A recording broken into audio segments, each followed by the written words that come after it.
베드로전서 3장 1절 한번 읽어보죠. 같이 읽겠습니다. 시작. 남편된 자들아 이와 같이 지식을 따라 너희 아내와 동거하고 저는 더 연약한 그릇이요 또 생명의 은혜를 유업으로 함께 받을 줄로 알아. 귀히 여기라. 이는 너희 기도가 막히지 아니하게 하려 함이라. 여기 7절에 보시면 남편된 자들아 이와 같이 지식을 따라 그랬죠.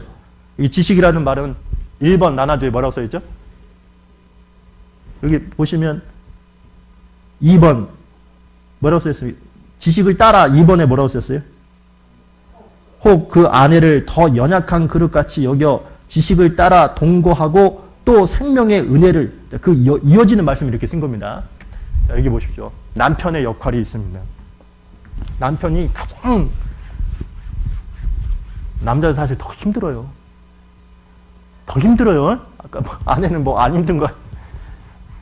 남편이 해야 될 것 첫 번째는 뭐냐면 지식을 따라줘. 이 지식을 말하는 것은 사실 말씀을 얘기하는 겁니다. 남편이 해야 될 게 가장 중요한 게 뭘까요? 말씀을 순종하는 겁니다. 그러니까 가장으로서 제일 중요한 것은 무엇이냐면 자기 자매나 자기 자녀들에게 말씀을 읽고 그것을 순종하는 삶을 보여주는 것. 그리고 지식을 따라라는 그 말에는 또 어떤 것이 포함되어 있냐면 성경 말씀에 보면 남자가 해야 될 제일 중요한 게 뭐냐? 경제적 책임을 지는 겁니다.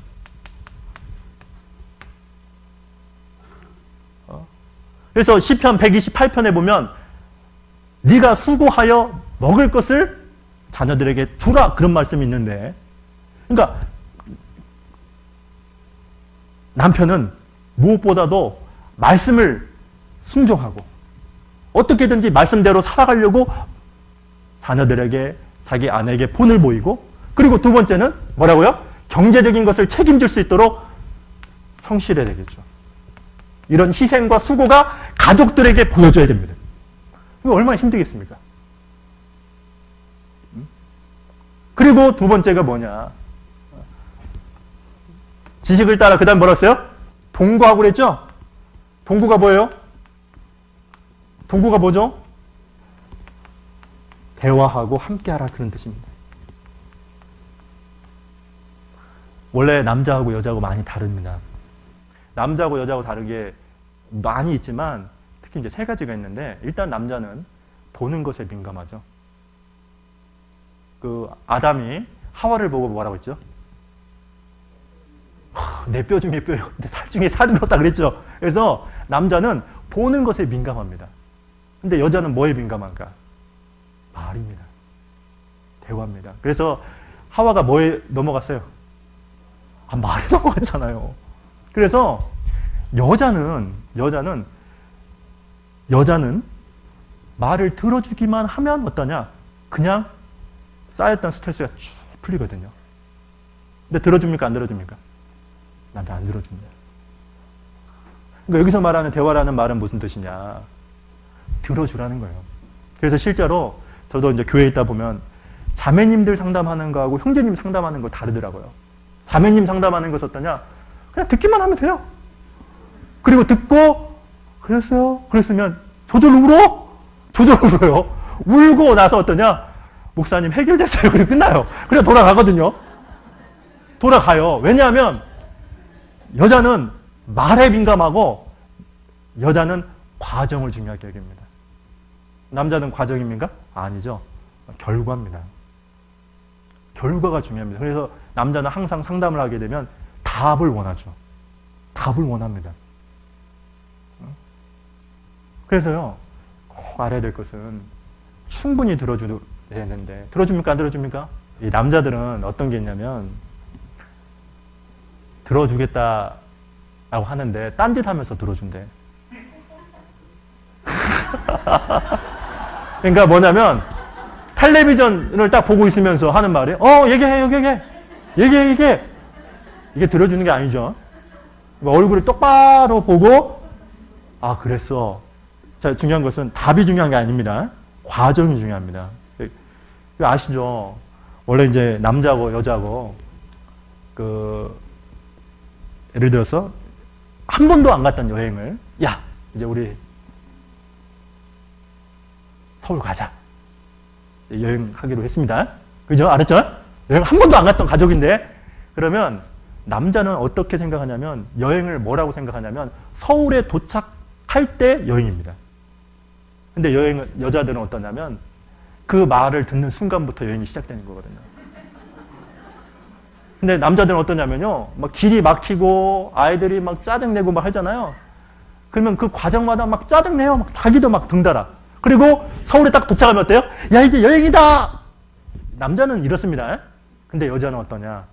오고 가는 모든 것이 다 뭡니까? 여행이거든요. 과정을 중요하게 여기기 때문에. 그리고 남자들은 거시적인 것을 볼 줄 알죠? 넓죠. 근데 여자들은 어떻습니까? 그걸 못 봅니다. 짜질짜질한 것을 봐요.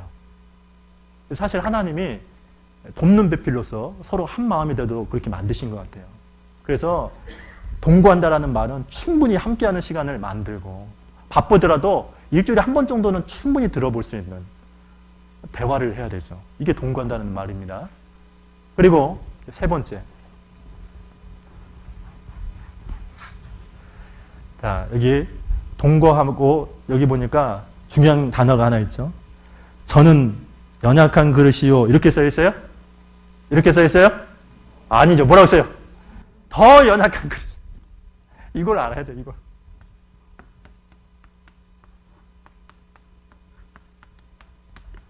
그러니까 남자도 연약한데 여자는 뭐라고요?